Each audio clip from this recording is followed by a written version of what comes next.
friends, this is the Miss BevVolfie from Our Half Acre Homestead. Let's make another simple gift. Vanilla sugar.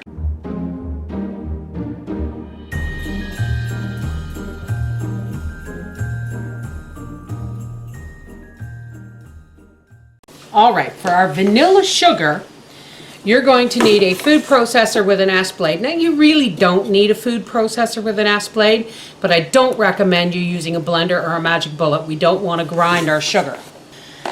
You're going to need 1 vanilla bean pod for each cup of sugar that you're going to make. I'm going to make 3 cups of sugar. Now this is a great gift if you have tea drinkers or people who don't want instant coffee or coffee creamer in a flavored gift. So I have sons who are huge tea drinkers. So this one will be for my son and his girlfriend, and this one will be for my other son who has just discovered herbal teas, and he's in a magic place with herbal teas. So here we have 3 cups of sugar, and I'm just going to dump that right into the food processor. Let's just set the food processor aside. Now I'm going to, and please folks, don't go to the grocery store and buy vanilla bean pods. Get them online at on eBay or something. They are so much cheaper. Now very, very carefully, I'm going to take my sharp paring knife. And I know there's people out there who freak about how I handle knives. And yes, I occasionally get nicked, but that's all a part of the experience. And we're going to open our vanilla bean pod. Once you get a good place with it, it pretty much slides down. We're just going to lay this open. We're just going to take the flat end of a spoon. I tried it with the knife, but it's too pointy and you end up scraping more pod than seed. And we're going to scrape the seeds out of our vanilla bean pods. Now, if you don't want to make vanilla sugar and you want to give somebody vanilla syrup, my friend Noreen of noreenskitchen.com or her YouTube channel, Noreen's Kitchen, makes a wonderful vanilla syrup. So I recommend you go over there. I'm not going to be making the syrup, I'm just going to be making the plain sugar. And I have to tell you, these vanilla beans came from Noreen. And they have just been a wonderful treat to have and work with for new experiences. All right, so when I have these vanilla beans scraped out, we'll be back. Now we're just going to take our vanilla bean and we're just going to scrape this off. Now, if you have some left on your cutting board, like this, don't worry about it. Soap makers make sugar scrubs for a reason. Take a little bit of your sugar and just rub it down the board. Just take a little bit of your sugar and use it as a scrub to get the rest of those vanilla beans, seeds, off your scrubbing board. See? And it takes it off your fingers too. Now all we're going to do is put on our lid and give it a pulse. Now this doesn't grind your sugar, but what it does, it mixes the vanilla into your sugar. Can you see all those lovely flecks of vanilla in the sugar? It's going to be wonderful in a cup of tea. So now what we're going to do is we're just going to take our sugar and we're going to use our canning funnel and we're just going to fill up my pint jar, because remember folks, a pint is exactly 2 cups if you fill it up to the rim, and you don't want to fill it up any more than to the bottom thread, and I'll show you why in a minute.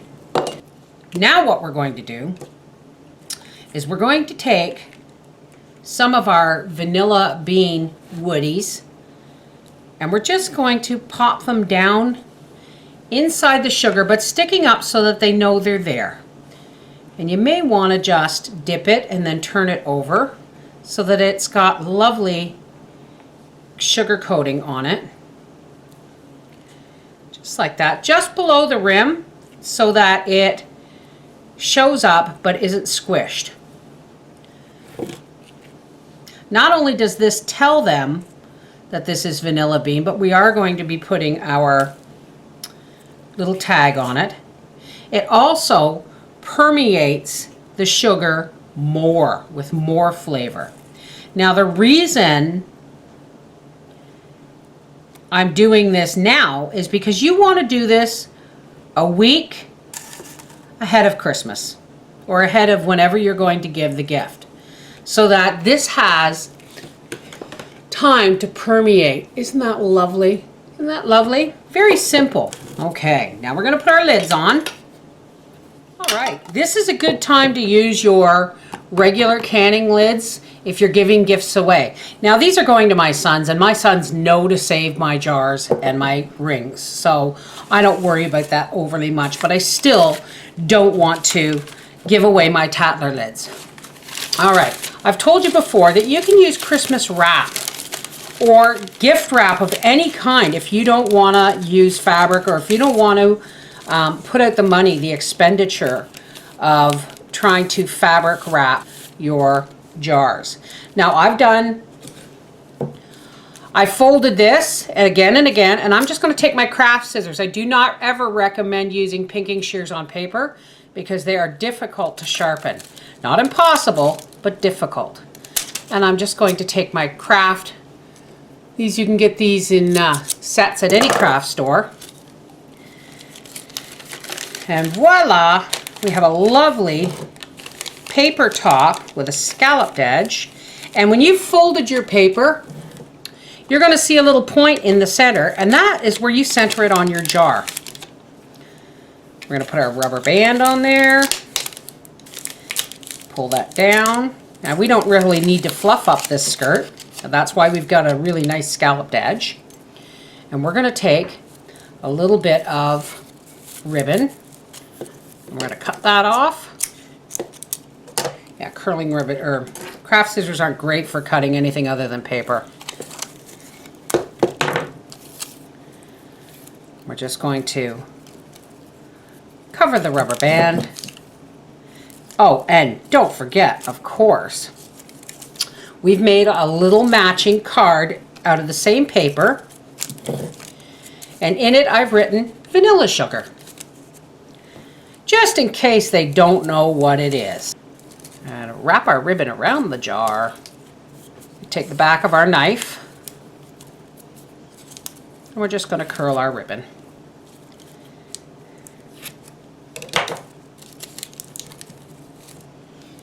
And there it is, folks. Vanilla sugar. Simple, elegant, and an excellent gift for the holidays. This is the Mrs. Wolfie from Our Half Acre Homestead saying the homemade gifts are the best. Take care. Bye-bye.